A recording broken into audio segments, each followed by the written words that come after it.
Continuing our coverage at the Vancouver Resource Investment Conference in 2025 is Shane Williams, CEO of Rest Wet Lake Gold. They'll be transitioning from an explorer to a producer. We'll be talking about the broader markets and the industry trends for the mining sector that investors need to be watching this year. Shane, always a pleasure to host you. Welcome Excellent. Back to the show. Great to be on again, David. Happy New Year. We spoke to your VP of Communications, Gwen Preston, good. last week, a couple of weeks ago. People should check out that interview. We talked about your pre-feasibility study, so people should watch that interview for an update. But I want to get your larger timeline for your company. Yep. Now, you told me offline that the markets are peaking in the U.S., and this is a common question I get at this conference, is why should I be investing in the resource sector if there's a boom going on in the tech sector, if there's Trump meme coin going up 1,000x in 1 week or whatever it is now, Bitcoin is reaching new all-time highs. What's the appeal for this sector? So it's not just my opinion. People like Rick Rule, who you interview quite a lot. The resource industry is about contrarian investing. You need to be. The resource industry tends to follow the underlying commodity. Yeah. So you get a contrarian investment. You invest when we call it blood in the streets. That's the best time to invest in resource industry. When it's a hated industry and nobody likes it. Wait, is there blood in the streets right now for resources? There is, yeah. In the junior mining sector, for sure. The value of the commodity gold is at an all-time high or close to all-time high. But the value has not come into the equities, particularly in the development. I want to come back to that because this is important. But why are the markets peaking in the U.S. right now? Is there a bubble right now, you think? So there's a big bubble, I believe, in the U.S. market. We've had tech stock. When you have one company like NVIDIA, etc., way bigger than countries' valuation. Yeah. That shows there's definitely a bubble in there. And you have the 4 or 5 key stocks driving the U.S. market. The big 7 of the tech industry, they're driving the market effectively. And so that's a bubble. When it gets very concentrated and it gets very peaky and very fraudy, that's the sign of a bubble within the U.S. market. This week is Trump's inauguration. What does Trump's policies mean for gold? So I believe that Trump will be good for gold. I believe that Trump will be very good for gold. Trump will want to do a lot of stuff about bringing back to America. He is very focused back on America. He'll also create a lot of political uncertainty in the world because the U.S. was reached out around the world, was a lot of involved in a lot of stuff. Trump will bring that back home. That will spark, in my view, a number of conflicts around the world because there was no protection there. We've seen that in Gaza, we've seen that in areas, we've seen that ongoing issues in Ukraine and Russia. So these are conflicts that are going on. Makes the world very uncertain. In parallel, you have banks, central banks buying lots of gold, and I suspect that Trump will want a weak dollar. He will want to be able to export a lot of his products out of the U.S., and a strong dollar is bad for that. So he'll want a weaker dollar. Yeah, that is what he wants. He wants a weaker dollar, and a weaker dollar is very good for gold because gold is priced in U.S. dollars. Gold's already up 30% year to date, not year to date, over the last 12 months though. Yep. What's the upside from here? So I believe that the upside, we've talked about this before, I believe that gold is heading towards $3,000. We're at 2,700, we moved there, it's heading towards $3,000. Okay. Based on, I believe that Trump is doing a lot of talks. Most of your viewers are aware he wants to come into Canada, he wants to take over Greenland. That creates uncertainty, that creates a bit of political uncertainty. Whether it'll be, so there's one thing about his views, whether he wants to do it and how he can do it. And I think people will change. We've just seen gold was in a consolidation phase recently. We had bad numbers on inflation increasing, etc. Now it's beginning to kick again. The back end of last week, it went towards again over $2,700 gold. So it's a good time to be in the gold industry. So right now, what is the gold market doing? Consolidating, pulling back, waiting for something? I believe there's been a consolidation phase, and I believe we will see now another jump in the gold. Okay, so what does $3,000 mean for the mining industry? Yeah, so average AISCs around the industry are around that $1,400, $1,500 mark. We've seen over the last, all the Q1 numbers are beginning to come out now of all the big major gold mining companies. Yeah. So they're producing gold all in sustaining costs, which is the cost of sustaining the mines, running the mines, etc. That's coming in around $1,400, $1,500 AISC. Right. Gold now is at over nearly $1,700, $2,700 gold. Right. You know, that's a big margin. That's $1,000 an ounce margin. Yeah. Some of these big producers are producing 1 million ounces, 2 million ounces. That's a lot of margin. Okay. And more so as a Canadian producer, you've also had a weakening in the currency in Canada versus the US. Yeah. So it's nearly $4,000 gold in Canada, in Canadian dollars terms. So for us as a producer in Canada, we're producing gold for $1,200, you know, sort of AIC, $1,400 AIC, and you have that margin on most of our costs are in Canadian dollars. So let's say I'm an investor. Yep. And I say to you, Shane, well, that sounds fine, but the gold price has been going up all year like we just talked about. Yep. And yet junior mining companies haven't done very well. Yep. Not even junior mining companies, Barrick, their stock is down relative to gold. Right? Like even the biggest stocks are down relative to gold. So why should I care about $3,000 or $3,500 or $4,000 gold? You know, the industry needs to do something to change so that they start outperforming. What is that something? I believe you will start to see, we've seen start of some M&A, we've seen some consolidation. The market needs to consolidate. There's a lot of junior gold mining companies, there's a lot of developers. We're all competing for the same money. So you think it's just like a saturation in the market right now? It's a bit of a saturation in the market. Quality stocks are moving. Like Nico Eagle has had a big run. Yeah. You know, Newmont has had a good run. Right. You know, these are key stocks. They're not everybody. Yeah. Tends to, you know, a rising boat lifts all tides. So that's sort of, you're going to get that, but quality. So you need to look for quality, and I think quality will do very well. Why do you want to start producing? You've got a good deposit, you know, you've got something going on in the ground, just keep it, waiting for someone to acquire you. Yeah, no, but producing is expensive, you know, yeah, it's risky. but I do believe that investors value cash flow now. I don't believe that investors in the old markets, the big bull runs, it was gold in the ground was valuable. Yeah. I believe now that investors becoming more sophisticated, they're waiting for cash flow. Right. Cash flow is king, and so the quicker you can get the cash flow, you get that upside. A lot of these companies have gold in the ground. Yeah. They might get bought out, they might not get bought out, or it'll take them a lot. It's 10 years to build a gold mine today. Yeah. So they might miss this boom. They might miss the next boom. Okay. So moving to cash flow in a rising gold market is the key to leverage of a company. I think the critical question of today's interview is how. How are you going to do what you're about to do? Yeah. So let's start with talking about the Matson mine in Ontario. Yeah. Give us a bit of a history of this mine and why you think it has potential to actually produce the minerals. So this mine was originally in operation in the 30s to the 70s. It produced 2 million ounces of gold at 9 grams. Very, very profitable mine. The 70s, you said? In the 70s, yeah, okay. 30s to the 70s. Yeah. So it operated for 25 years, 30 years, producing 9 gram per ounce gold. Very steady, very consistent. So then in the 70s, gold went to $200 an ounce, very low, so it shut down. Another group came in later on and reinvigorated that mine. They put lots of money into the project. They spent 350 million Canadian dollars. Yeah. They put infrastructure in place. More importantly, they got a permit and they went back into production.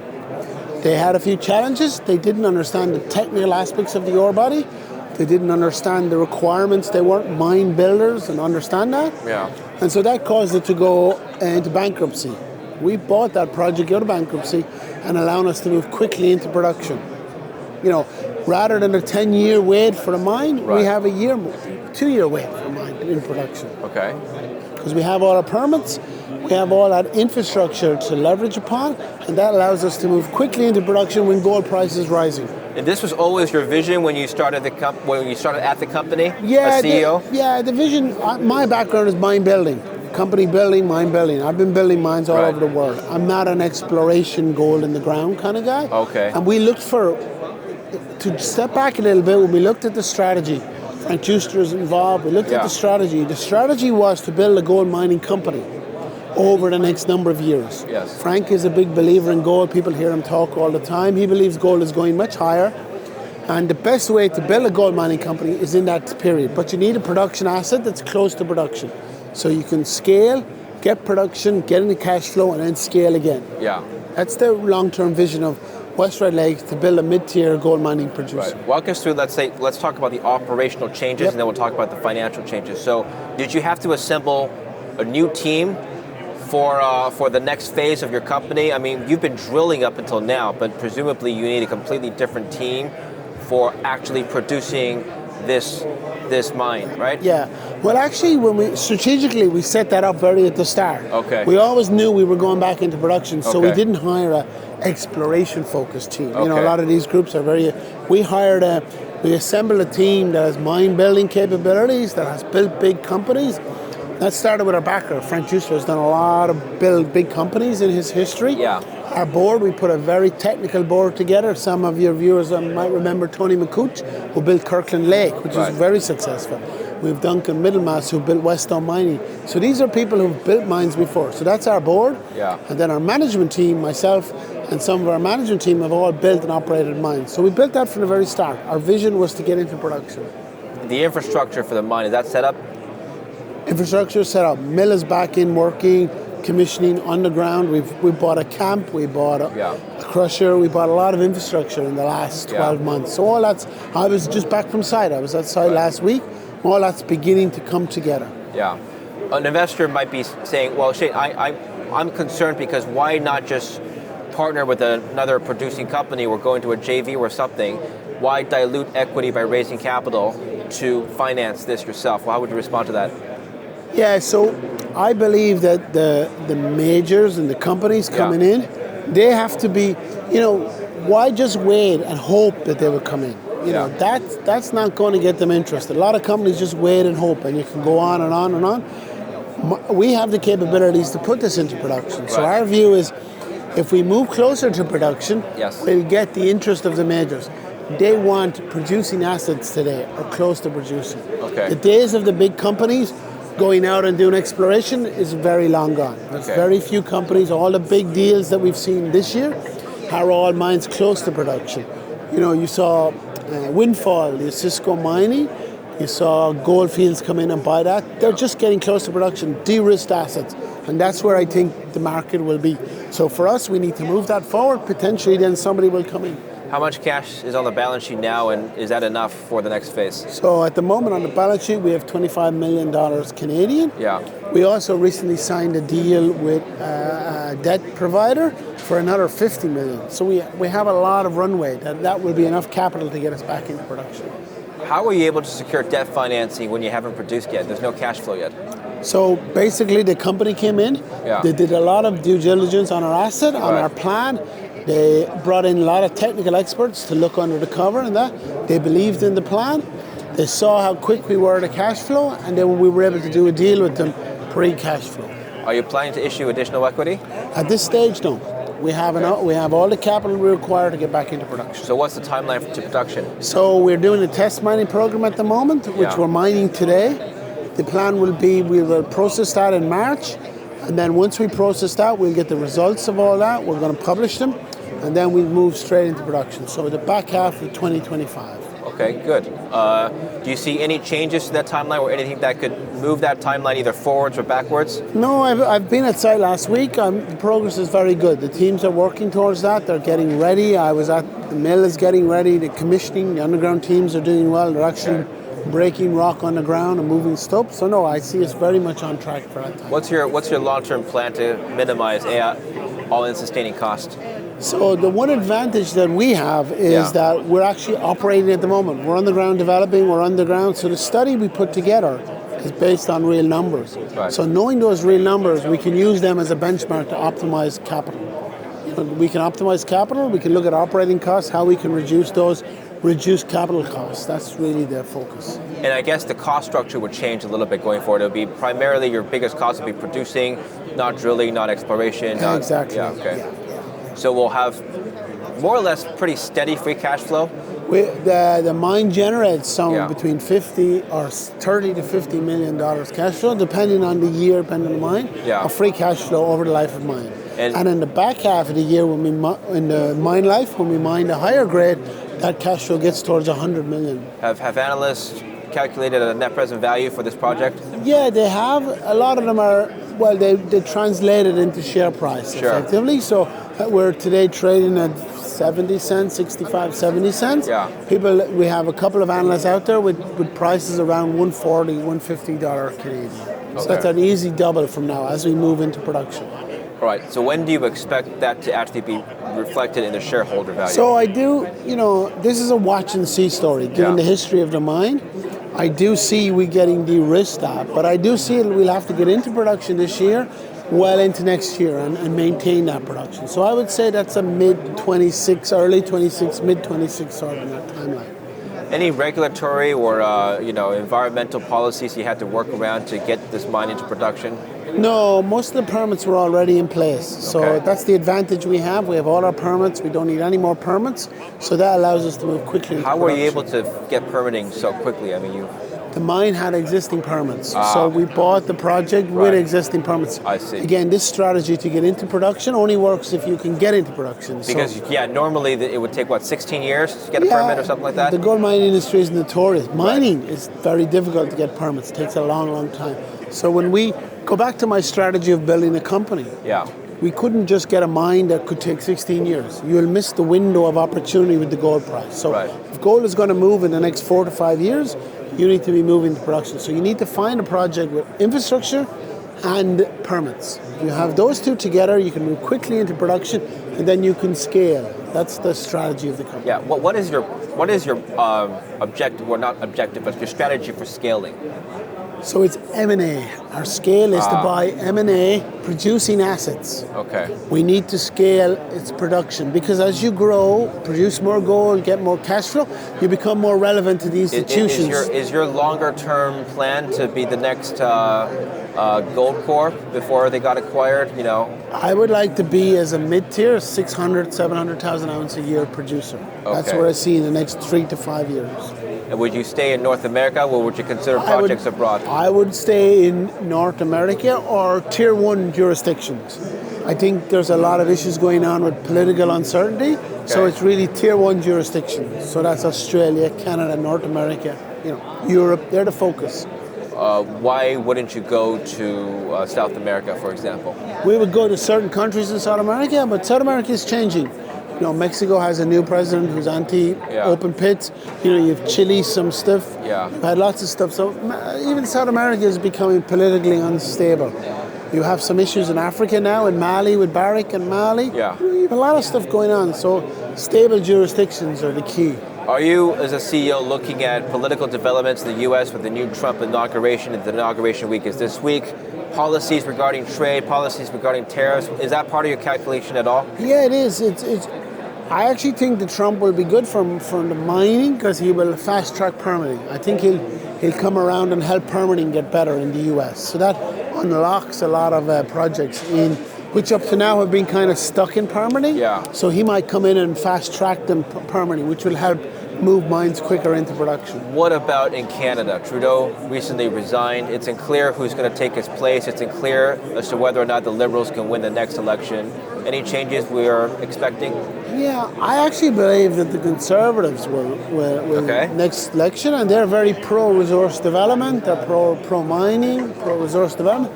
And during the Liberal era, we've had a different view of resource development. We've had slowdown of projects, we've not fast-tracking projects, and I believe that Pierre wants to change all that. Potentially, if the Conservatives get in, then that leaves an opportunity to move them forward. What do you think needs to change for investor sentiment? We talk about the mining companies a lot, but investor sentiment, I'll give you an example, right? The Australian gold mining companies, a lot of them have kept up with gold. The North American ones haven't. Why is that? I do believe it comes back to a lot of, if you remember the last boom, a lot of the gold mining companies are in the penalty box. The last big boom, the gold equities went very high, and they bought they did a lot of M&A, they did a lot of that, and that was kind of foolish. A lot of then over the next 10 years, there was a lot of write-downs, as you remember, and that kind of pushed investors away from it. Also as well, like the oil industry, go back 20 years, there was loads and loads of oil industry companies. There's been a huge consolidation over the last 10, 15 years, even in Canada here. So I think that will happen in the gold mining. It'll have to happen. There's too many junior gold mining companies, too many of them, competing for such a small, as you said, the young people of today, they have Bitcoin, they have the tech stocks and mining. In the other day, they had just mining. So I think there needs to be more relevant companies in the industry. And when you say there needs to be more consolidation, are you expecting that to happen at the Tier 1 level or other No, I would say the junior level, much lower down. The Tier 1 level, there has been some consolidation. There's even talks of mining they're talking on there's been rumors around Glencore and Rio. Even the big guys are beginning to think about consolidation. I believe that once you start to see that, investors will come back into the market. There's a lot of mining companies on exhibit here, right? The common question that gets asked to me is, how do I know if something has a legitimate project? Yeah. Right? If somebody is a retail investor and he wants to know not just about your company, but any company in general, what are some of the questions that person needs to ask these guys at the booth to evaluate whether or not this has any potential? So one of the keys is the people involved. You've got to be with people who've done it before and also done what the project says it's do. So, exploration projects need to have people who have had success with exploration. We're in development, you need to be with people who've had development. So it's very important to not just the right people, but people focused on the task at hand. So if the company's an explorer, which a lot of them are, you need good people who have explored, made money for investors, defined a good deposit. It's very important because they need to understand that. For developers, you need to have people who have developed projects, been successful. Okay. That's key. You also got to look at timelines. In mining, as I said, timing is very important. So you've got to look at that project, how far away it is. You have studies to do, engineering to do, permits to do. It can take 10 years to get a mine into production. Right. You've got to understand where you are in the market. If you're looking for a junior stock that wants to run and with a good exploration results, that's a different story of a long-term mine you want to get into production. So there's different stories. You need to look at the company, the people behind it, and the focus of the company. And what's your background professionally? So my background is an engineer. I've been in the mining industry for 20 years and primarily on building and operating mines. I've built mines for a company called El Dorado Gold. I've built mines in Greece, Turkey, Quebec. So that's a skill set that I have. That's why our project, when we were putting together the project to put a new company in place, you want people who can build and operate mines. That's task at hand, and that's my background and our team's background. And in your experience, how do these other jurisdictions, Greece, Quebec, compare to Ontario? So Ontario is a better place to do mining. Ontario is very pro-mining. I have good relationships with the First Nations in Ontario. The Minister of Mining there is very, very supportive of mining. So Ontario is a better place to do mining. We have a lot of big gold mines in Ontario, big world-class producers. So Ontario is a great place to do mining. Do you think that because it's a better jurisdiction overall, that there's a premium built into the stock price of every company operating in these better jurisdictions? I believe when they're operating, yes. When you're in operation, you're in production, you have some big gold mining companies. Alamos Gold is a good one. Very, very big producer. Agnico Eagle has a lot in Canada. I believe you're beginning to get a premium for first world countries. It must be more expensive, though, to operate, right? No? So it is more expensive, for sure. Yeah. But it's more expensive, but your certainty, you have political certainty. Yeah. Some of these jurisdictions, Barrick Gold is going through that at the moment in Mali. It's cheaper to do production, they're doing a lot, but now they're in trouble with the government and taxes on gold. So that's a risk reward you got to balance off. So finally, we talked about M&A, but what about just talking to other peers in your group, other CEOs and industry leaders here at the conference?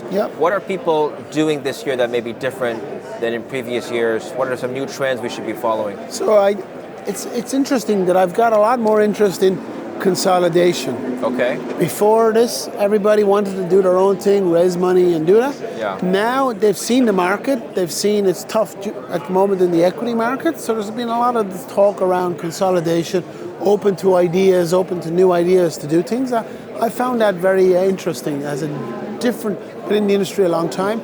I've never really seen that before.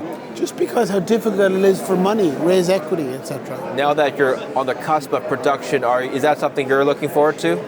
Something you're open to at least? Definitely something I'd be open to. Like I said, more producing assets, but definitely something we would be open to. Okay, great. So what's the next piece of news we should be following? So the next piece of news will be our bulk sampling program that we're doing at the moment. Those results, early results, should be out in early February. And then we'll be processing that material in March. So they're the two big milestones that we have. Okay, great. Hey, great talk. Thank you very much. Thank you very much. We'll put the link down below to follow Shane and West Red Lake Gold. We'll have more for you at the VRIC. Take care.